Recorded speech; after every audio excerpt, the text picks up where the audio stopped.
Ladies and gentlemen, I'd like to make a short statement.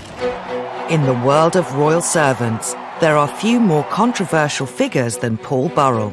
I think Paul is a fascinating character. As Diana's butler and footman to the Queen, he served the royal family for over 20 years. Only one man in history has ever served and been close to the Queen for 11 years and Princess Diana for 10. But Burrell was no ordinary staff member. He was a former insider who went on trial for theft from his employers and was cleared. Is this what you expected?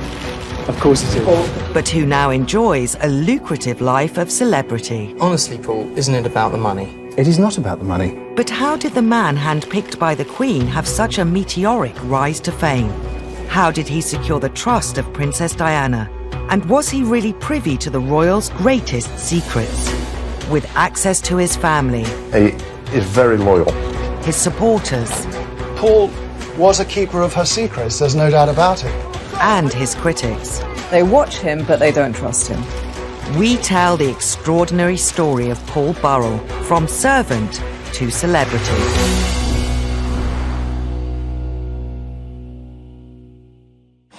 Today, Paul Burrell is one of the most visible figures in royal commentary. His 10 years as butler to Princess Diana still generate endless fascination and secure numerous TV bookings, including popular daytime TV shows. Joining me now is Princess Diana's former butler, Paul Burrell, of course, one of the people who knew her best of all. Morning, Paul. Can you believe it's been that long, Janet? I can't believe it's that long. I think in Britain, we love a character. He's incredibly colourful, he's very emotive, and of course he offers insight that a lot of people can't necessarily give. Having served as butler to Princess Diana, Paul became a household name, with the public eager to hear every detail of his life as a royal servant. Princess Diana made Paul Burrell famous, but Paul Burrell kept himself in the public eye for many decades and years thereafter. Paul's celebrity status grew through several high-profile TV appearances. Today, he shares aspects of his domestic world with his Instagram followers. He lives in a mock Tudor mansion in Cheshire, from where he also sometimes films video messages, revealing more details of his life with the royals. I've been thinking about all those parties which I attended with the royal family through the years. Parties with the Queen, fancy dress balls at Balmoral, family parties with Princess Diana, and parties celebrating the life of the princess. But his 21st century life is in stark contrast to his upbringing, in the Derbyshire mining town of Grassmore, where he grew up with two younger brothers. The younger of them, Graham, has agreed to share details of their childhood. Well, we were three boys in a terraced house, 2 up, 2 down. Dad worked 7 days a week, 12 hours a day. Mum was always there. We shared a bedroom together. We had bath time together on a Sunday night in Tim Bath. The young Paul found a form of escape from his surroundings in the glamorous world of Hollywood. I remember as a child, there was always a poster up on wall from his film magazine. He'd have a picture of Bette Davis or a picture of Elizabeth Taylor pinned to his bedroom wall as we were children. There was something about Paul that was always being led to a different life. Aged 12, Paul Burrell came face to face with a world entirely unlike his own on a family trip to London. We always went to Paris, and we always went to see Busby's. And on this particular time, we were all holding railings, 3 little boys from Derbyshire. And Paul said to Mum and Dad, "One day I'm going to work there." Dad ruffled his hair and said, "Yeah, of course you are, son." After leaving school at 16, Paul studied for a diploma at Catering College. Upon graduating, he worked briefly in hotels on the south coast until a previous application to the royal household yielded a job offer. In 1976, at just 18, Paul Burrell began work as 14th footman to the Queen. This photo from his Instagram page shows him in Windsor Castle, but much of his time was spent at Buckingham Palace. When Paul did actually get the job at Buckingham Palace, it were unreal. We were stood looking at the most famous house in the land. It gave us a doorway into a world that was so far from where we lived. It were a world of fantasy. It was like living a fairy tale in many ways for him. I think he had to pinch himself from time to time. We used to drive down, go into Buckingham Palace, sit in his bedroom window looking down the Mall, and that was so exciting. Within 16 months of starting at the palace, he was promoted to personal footman to the Queen. And she'd apparently said, "Who is that young man?" And she'd been told, and she said, "Well, he seems to be very good at what he does. Let's try him out." And I think she was looking for a new footman. So, I mean, she doesn't have very many, and she doesn't have very many men in that close area. But, you know, Paul Burrell, in a very short time, became one of the key male servants in the Queen's life. Once promoted, the Queen tested Paul Burrell with a job very close to her heart. Burrell was thrown in at the deep end. The first thing she said to him was, "Oh, do you like dogs?" And he said, "I love dogs, Your Majesty." "Well, let's see if they like you." But Paul was quite practical. At breakfast that morning, he'd wrapped up a couple of sausages on the breakfast table and wrapped them up in a napkin and tucked them away in his pocket because he thought they might come in useful if he had to sort of placate the corgis. His secret weapon came in very handy because he managed to sort of rush off after the dogs behind some trees and sort of dish out their treats to them. And after that, of course, they wouldn't leave him alone. It went until I actually stood in Royal Enclosure at Royal Ascot and seen the carriage drive swoop into Royal Enclosure and saw Paul sat up back at carriage directly behind Queen, that it hit me like a ton of bricks that my brother was so close to Her Majesty. As her personal footman and chief corgi walker, Paul Burrell was one of the Queen's top servants. The images he posts online illustrate the pride he took in his job. But like all staff members, Paul would have been made very aware of his standing. Di Davis, who served the royals from 1994 to 98 as head of Scotland Yard Royalty Protection Force, remembers well the boundary between the royals and their staff. I think Her Majesty, she has seen so many servants, police officers, private secretaries come and go. All of us who work with and for the royal family have to remember our place. We're there to support them. We're not there to be their best friends.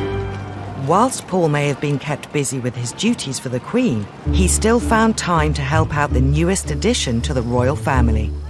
In 1981, Diana Spencer was living at Buckingham Palace in the months leading up to her wedding to Prince Charles. This other member of staff called Mark Simpson had got close to the princess, and he was taking her Big Macs, and so he pulled Paul Burrell in to be part of this mission. And so they went to a local McDonald's and they brought back Big Macs and fries. And they apparently sat and had it together. And that's Diana. I think she could mix with everybody. But whilst Paul was becoming popular upstairs, it would be downstairs that romance blossomed. Paul met his wife Maria, who was a maid to Prince Philip, while they were making the Queen's bed. He and Maria did break new ground, because normally what happens when below-stairs staff marry was that one of them, at least, has to stop working. Paul happened to mention this to the Queen one day, and the Queen said, well, that can't be right. You and Maria deserve to stay on.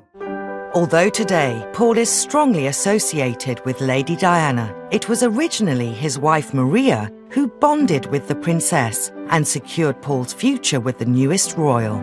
Sometimes she would pop down to their little tiny mews flat, which is at the back of Buckingham Palace, where all the servants lived, and she would, drop in to see Maria as well. So slowly, this sort of relationship was building. So Princess Diana and Maria were, it could be argued, as thick as thieves in the early years. They were both new mums, so sharing their experiences and bonding over that new life. By the mid-80s, when Diana and Charles needed more staff at Highgrove, their Gloucestershire residence, Diana made an offer to Maria, not Paul. Diana begins sort of appealing to Maria to think about the future, and you can't carry on living in this poky little flat. Why don't you come and work for us. And with pressure from Diana and a lot more pressure from Maria about a new life in the countryside, they managed to persuade Paul about the benefits of family life at Highgrove. Although initially reluctant to leave the Queen's service, in 1987 Paul relented to pressure from Diana and his wife by moving to Highgrove to become butler to the Prince and Princess of Wales. And I don't blame him in one sense, you know, they were the future, as it were, or she was the future, and the potential future queen. Why wouldn't an ambitious servant want to be on the right side, as it were? But as Paul began on the exciting new chapter in his life, words of warning echoed in his ears. Just before he left, he was taken aside by a very senior figure at Buckingham Palace who said to him, Paul, there is something you need to know about the Charles and Diana household. All is not as it seems.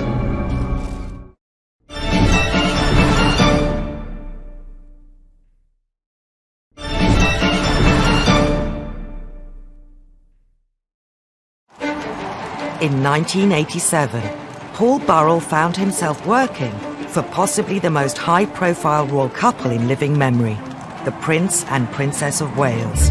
Based at Highgrove, he was a highly valued butler, but relations between Charles and Diana were strained.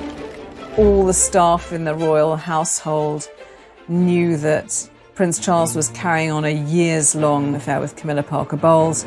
Princess Diana is first absolutely suffering and devastated, and then very slowly begins to try to find love and friendship in other places. With a growing divide between Charles and Diana, the princess drew on close friends for comfort.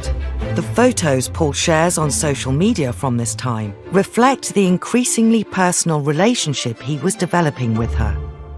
Many times when we visited, there'd be a knock at the door. You'd open the door and Princess would be stood there. I watched the friendship grow. She was calm around Paul.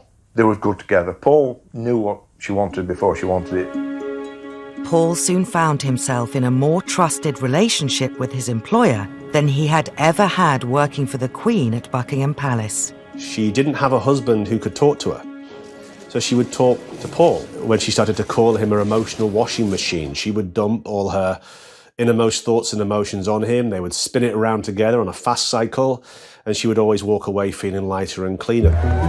Before long, Diana was asking Paul to enable her own extramarital relationships, in particular with former Army Captain James Hewitt, who had been Diana's horse riding instructor.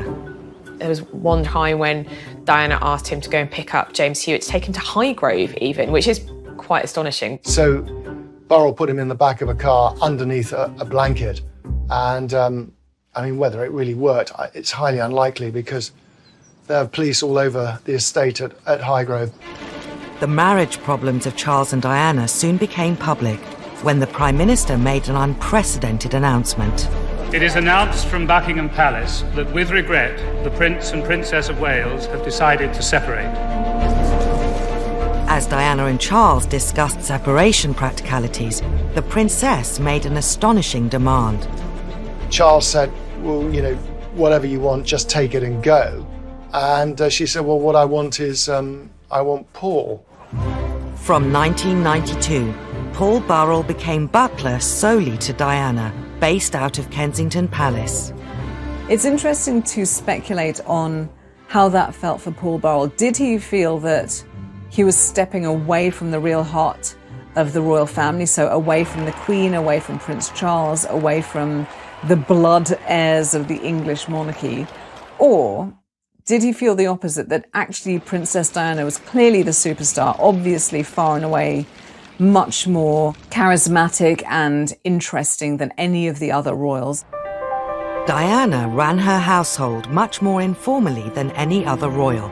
The normal hierarchy of servants was ignored, and whoever was closest to Diana personally would rise to the top. She was falling out with people, staff were coming and going. The only sort of constant in it all, at least to me on the outside looking in, seemed to be Paul Burrell.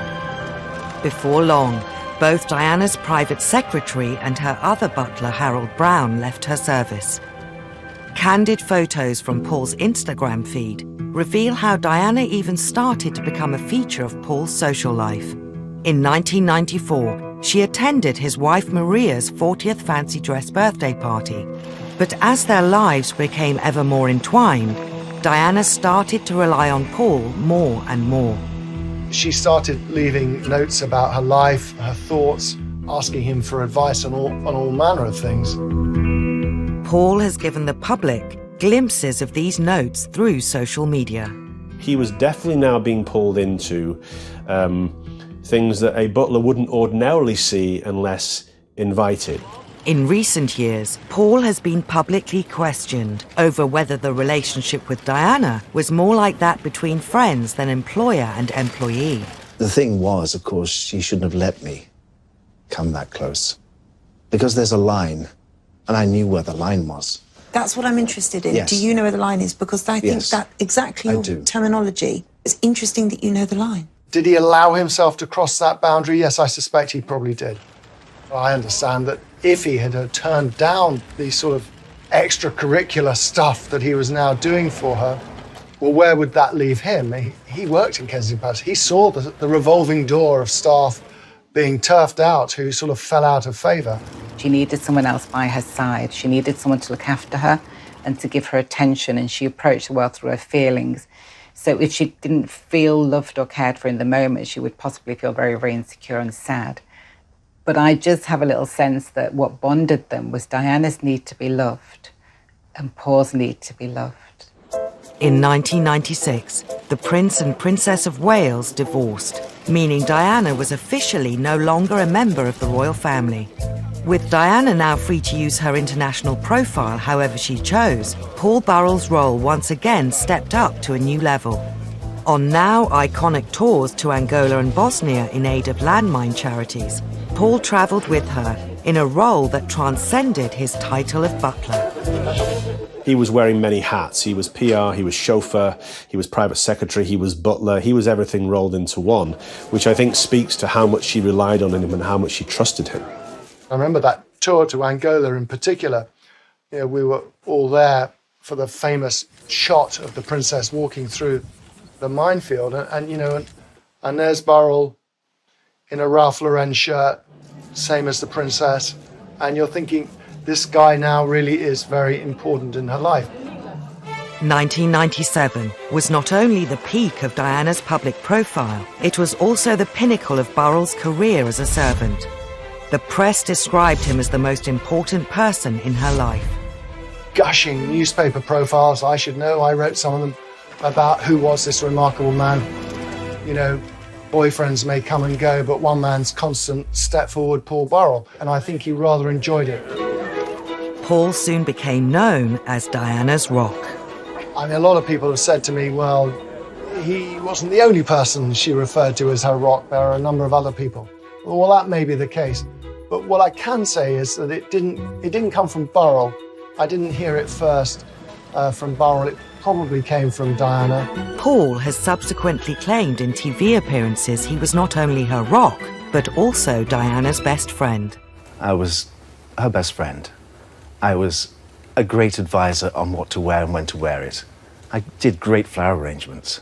I think the friendship were greater than they thought at the time, if that makes sense. I think it were great when you look back at it, when you actually travelling through it. I don't think he was her best friend. I think that's a misunderstanding. I think that's something that he subsequently came to in the years after her death. But Paul was a keeper of her secrets, there's no doubt about it. He may have been the keeper of her secrets, but since her death, he has revealed them too. One of the most sensational was a letter she wrote just 10 months before the tragic accident that took her life. In 2003, Paul revealed the existence of a letter that Diana had written a couple of months after her divorce from Charles, saying that she thought Charles wanted to kill her. This letter was given to Paul, he says, as insurance, and it was in Diana's hand.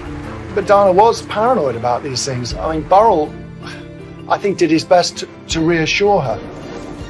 The fact that she confided in him about it, I wasn't entirely surprised. I mean, she told me some of this stuff too. She got Burrell to pull up all the carpets on one occasion and even lift floorboards to see if they could find bugs, but they never found anything at all, of course. Only months after Diana wrote this letter to Paul on August 31st, 1997, he received news that brought his life as a royal servant to an unexpected and gruesome end. I was actually with Paul at Kensington Palace. We was woke in the early hours of the morning with police knocking at the door. I remember seeing policemen in Paul's hallway, Paul on telephone. Comes off telephone, said that Princess had been injured. They were like a rabbit in headlights. Everything, his job, his best friend, everything were in jeopardy.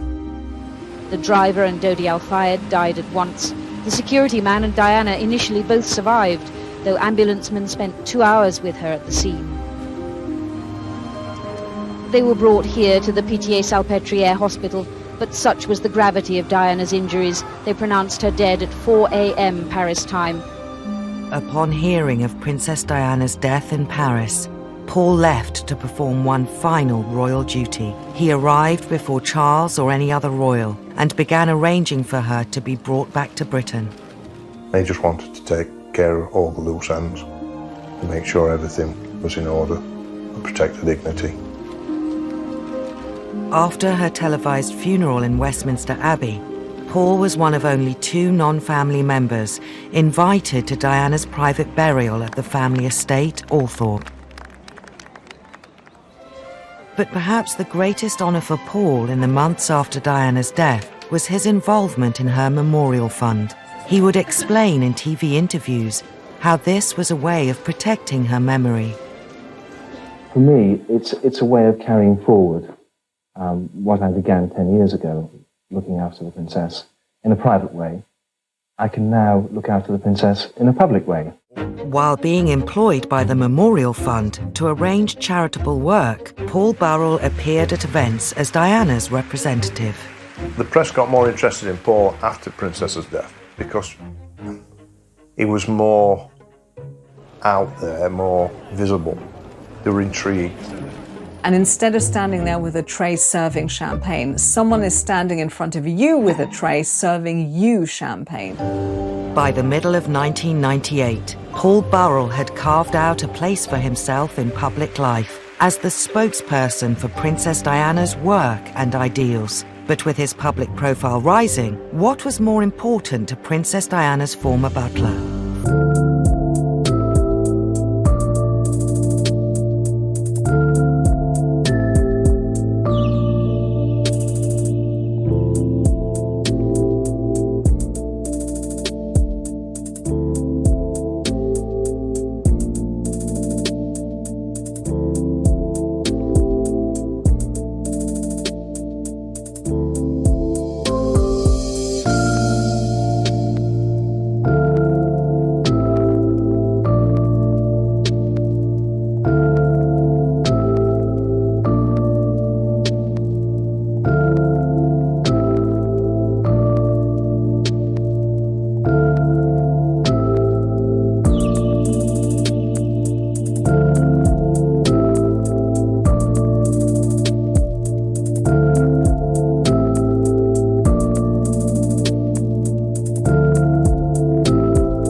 Less than a year on from Princess Diana's death, Paul Burrell, her former butler, was working as the chief fundraiser of her memorial fund. The Princess of Wales Memorial Committee gathered in 11 Downing Street for their 5th meeting. But it wasn't long before his high profile began ruffling feathers. It is a moving and natural progression for Paul Burrell to be the person to take up the mantle, to carry forth, championing the causes embraced by the princess in her lifetime. I think as Paul Burrell's stock rose and his profile increased and he found himself in the middle of the media spotlight as the person closest to Diana, I think that led to a perception that he was enjoying it all a little bit too much, that he's a butler who's getting ideas above his station. And looking out across this room tonight, I feel that her spirit is still alive. There he was at the Memorial Fund ball. He had spent 20-odd years in the shadows, as invisible as servants are meant to be. And he's thrust into the spotlight. It did seem extraordinary. He found it all almost too good to be true. And it seemed it was. In December 1998, Paul was made redundant. Mr. Burrell only had a few words to say. Paul claimed Diana's sister, Lady Sarah McCorkadale, broke the news to him in a London wine bar. To her family, he would always remain a servant, and he was working class. They were aristocracy. And of course, he was increasingly speaking on her behalf. And I think there was a feeling from her family that that was a bit inappropriate. It's human nature to want to better yourself. And I don't feel that that in itself is something we can criticise him for. But the fact that other people around him were disgruntled by it suggests that there was something else going on. And the something else could have been that other people wanted Paul to maintain his position as a staff member, or that other people noticed a grandiosity in Paul and they were fearful about where it might go. I think Paul was devastated.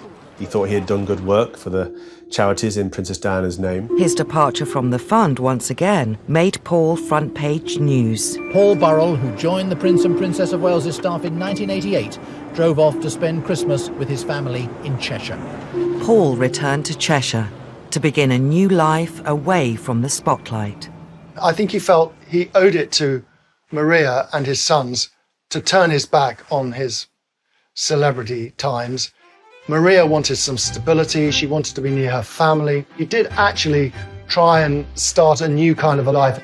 I think it is too simplistic to say that Paul loved the celebrity. I think he genuinely believed that he was Princess Diana's standard carrier. He was her knight in shining armour, that he was his role to protect her, promote her, because she wasn't here anymore to do so.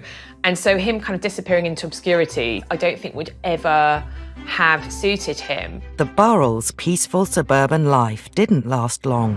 In January 2001, there was a dawn raid on their home by the Metropolitan Police. When the Serious Crime Squad searched Mr. Burrell's home in Farndon, Cheshire, they took away a number of items. Police found hundreds of items that once belonged to the princess. Reports of designer bags, personal letters, and more than 2,000 photos and negatives. The police were just amazed how much property he had. Some intimate letters from Diana to William, her old school reports. And I think, not unnaturally for the police, they felt, well, why would a butler have this? It was a huge story, but for Paul Burrell, his entire life was turned upside down, and the police built a case which was based on a set of assumptions. The set of assumptions were, broadly, that Burrell had hidden this stuff away, stolen it, in those weeks and months after Diana's death. As the executors of Diana's estate, the Spencer family made the final decision to pursue the prosecution. Paul was charged with 3 counts of theft relating to over 300 items. Once it was clear that the Spencers wanted the trial to go ahead come what may, I think Prince Charles's household had to be seen to be working in tandem with the executors and therefore lent their support to the trial. Almost 2 years after the Burrells' house was raided, the trial began at the Old Bailey. Today, he's here at the Old Bailey, charged with stealing from her estate. Paul's defence claimed he was keeping Diana's belongings for safekeeping, an explanation the prosecution disputed. I mean, it was going to be the trial of the decade, and here was a member of Princess Diana's innermost circle charged with stealing her effects. I talked to him many times. He was suicidal at times. He was in a very dangerous place. His view was that when the boys were older, they would want to have this stuff, and they would be grateful to him that he had preserved it. Now, this was a slightly naive view, but it was a view. It was horrendous. It was like a free-for-all. We all went down as a family, show support. And listening to how the court case was being presented. And during that time, he lost all the skin off his hands and off his feet. And that was down to worry. 2 weeks into the trial, and there was a shocking development. Just before Paul was due to take the stand, the Queen made an unprecedented intervention. She claimed to recall a conversation with Paul, during which he had told her he was taking some of Diana's belongings for safekeeping. I knew the princess, and I knew that she was in the habit of giving many of her things away, and no one benefited more than that than Paul Burrell. The case collapsed. He's happy and relieved to have been acquitted on all charges after the terrible ordeal of the last 21 months. I think at the end of the day, Paul Burrell would have liked his right to reply in court to balance out the accusations and the reputation damage that had taken place over the previous 2 weeks. But ultimately, the Queen stepped in. There was a celebratory lunch with his legal team in Covent Garden, pasta and champagne, to prepare for the journey home to Cheshire. Congratulations. How's it feel? Congratulations. How do you feel? Very happy, thank you. Where's the taxi? After the trial, Paul Burrell once again returned to his home in Cheshire. But this time, it seemed he wasn't ready to settle for a quiet life. Wait and see what people offer me and go forward in a positive way. Notoriety isn't a bad thing in tabloid Britain. These are things that the public really likes. So he was canny enough to know that he may get a few juicy offers, which he did. The Daily Mirror's boasting that it will shed light on the trial with Paul Burrell's exclusive account of the last 22 months. He sold his story to the Mirror, and again, no doubt, thought, well, I've been put through the mill on this issue. What benefits can I bring to my family, to my future career? The establishment have tried to destroy me. What can I do to enhance my situation? Paul's next move saw him thrust into the spotlight once more. He wrote a book, A Royal Duty, claiming to set the story straight. To understand the motivation as to why Paul wrote A Royal Duty, you first have to understand and see what happened to him.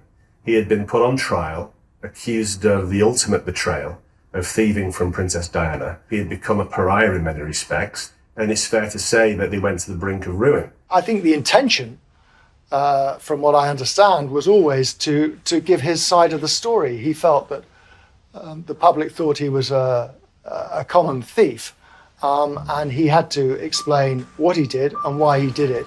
In the weeks leading up to the book's publication, it was serialised in the Daily Mirror. Piers Morgan, the editor at the time. He'll never betray Diana, he'll never betray the Queen, he's made it very clear. The week before the book was due to be published, there was an unprecedented statement from Princes William and Harry. William tonight finally decided enough was enough. Their press secretary read it out. We cannot believe that Paul, who was entrusted with so much, could abuse his position in such a cold and overt betrayal. It is not only deeply painful for the two of us, but also for everyone else affected. And it would mortify our mother if she were alive today. And if we might say so, we feel we are more able to speak for our mother than Paul.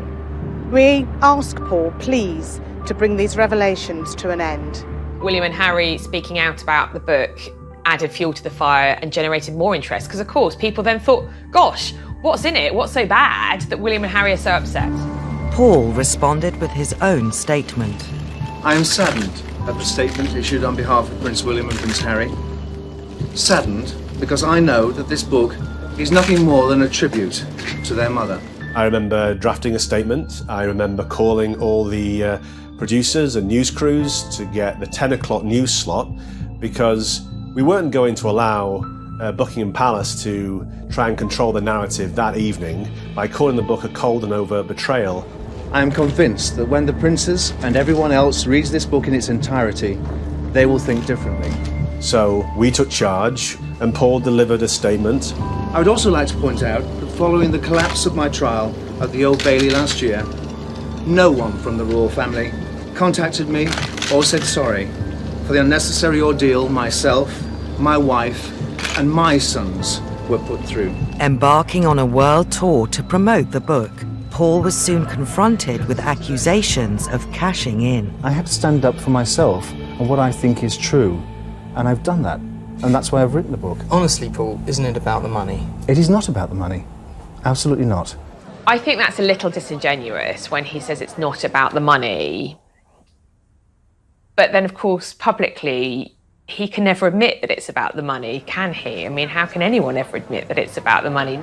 I'll just say this, that in the years after Diana died, he was offered many different times the chance to write his book. One offer, which I saw, was for $4 million. He refused it flat and didn't entertain any discussions. And News International offered him a package totaling £2 million. He refused that deal. He chose the lesser deal on the table, which was £350,000 from the Daily Mirror. It was about, for Paul, the truth. How could his story be presented as he wanted it to be presented? You know, there's that such inherent hypocrisy in all of us. We love to say, oh, goodness, you know, roll our eyes at someone who we say is cashing in on, you know, having worked for the royals. But equally, we can't get enough of it. We want to lap up everything that they have to say. With the spotlight firmly on the former butler, in 2004, Paul appeared on ITV's popular reality show, I'm a Celebrity, Get Me Out of Here. Taking part in a number of challenges, much to the amusement of presenters Ant and Dec. I can't feel anything at the minute. I'll put my...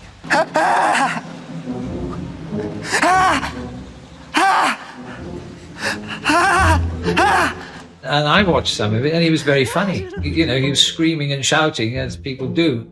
Paul finished the show in second place. And I think he was surprised at how well he did. It was a real kind of role reversal. He'd been kind of public enemy number one, and now suddenly he was the nation's sweetheart. With his popularity on the rise, Paul decided to move his family to America, where he accepted offers to endorse a range of products, from teacups to linen.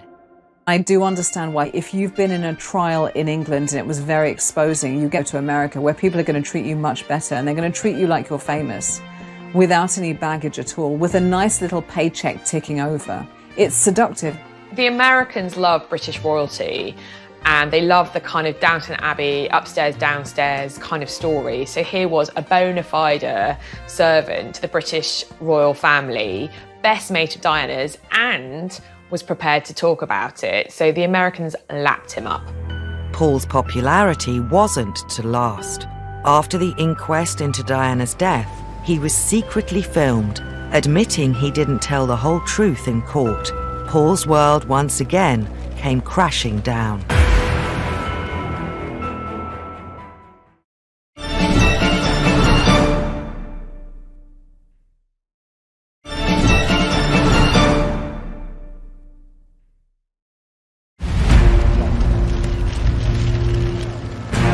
More than 10 years on from Diana's death, and with numerous conspiracy theories into what caused her fatal crash, an inquest finally began. Paul Burrell, still living in America at the time, was called as a witness. All day, Mohammed Al-Fayed sat in court listening as Paul Burrell rejected any suggestion that Diana was about to announce her engagement to his son, Dodi. I find that difficult to believe, he said. This was only a 30-day relationship. She was on the rebound from Mr. Khan. He gave evidence as somebody who knew her intimately as a servant, but also a confidant. He was one of the last 6 people that actually she phoned before she died.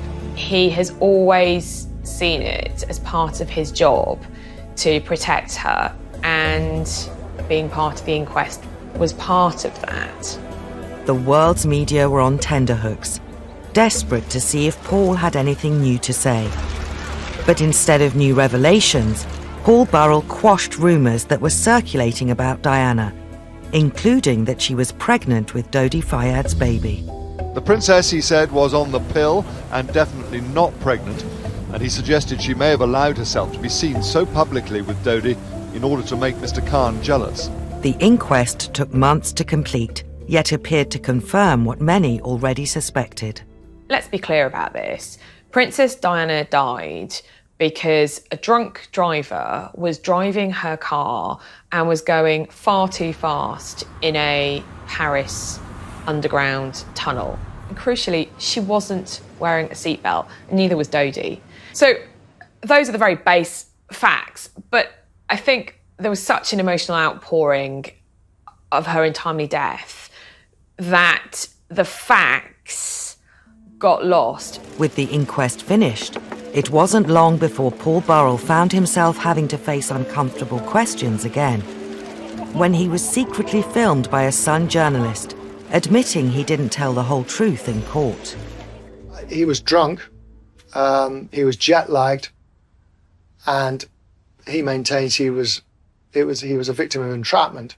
There might have been an element of showing off. I'm sure that's quite possible too. The total disregard for how this will feel to the people who were affected by Princess Diana's death, it just takes my breath away. Paul's lawyers issued a statement stating that Paul was showing a degree of exaggeration, but he was in private, not in court, not under oath. He did not conceal anything remotely relevant to the inquiry.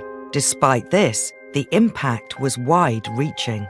The fairy tale was over. The fantasy was broken. He wasn't this twinkly-eyed English butler. I think he did become less credible as a kind of talking head and as a source on the royal family. His star was waning, and he returned to Britain, to the family's flower shop.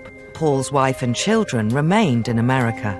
It certainly had a negative effect on views about him. You know, he went from being this rather sort of lovable figure on daytime television to someone who, you know, the public sort of collectively groaned about. In 2017, after years of media speculation over his sexuality, Paul revealed he was gay and planning to marry his partner of 10 years, Graham Cooper.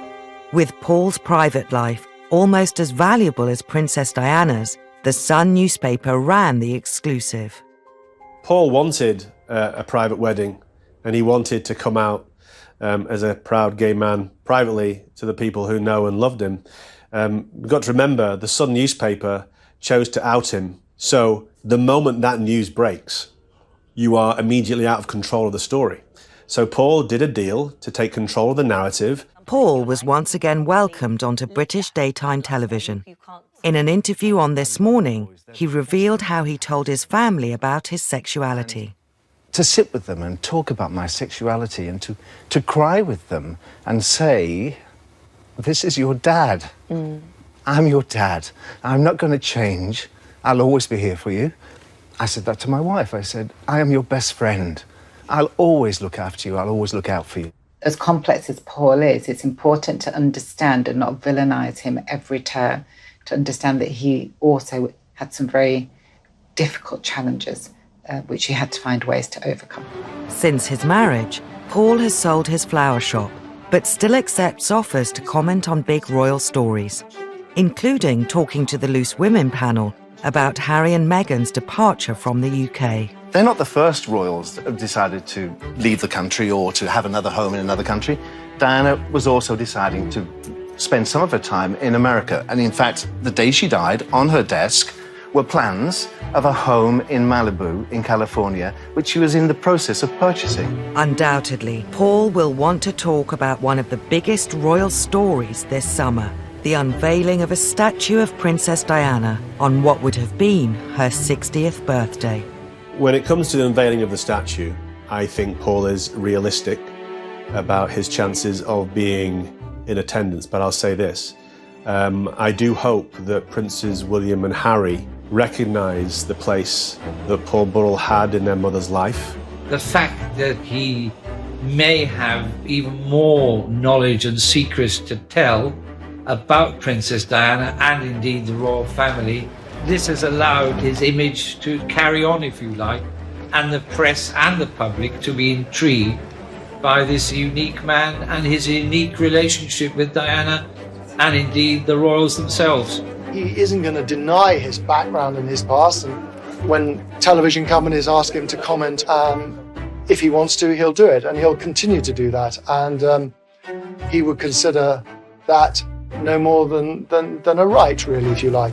Paul Burrell holds a really unique place in public life. He's a public figure who's now a celebrity in his own right, but I think he's slightly mistrusted by the British public, and at the same time, they can't get enough of him.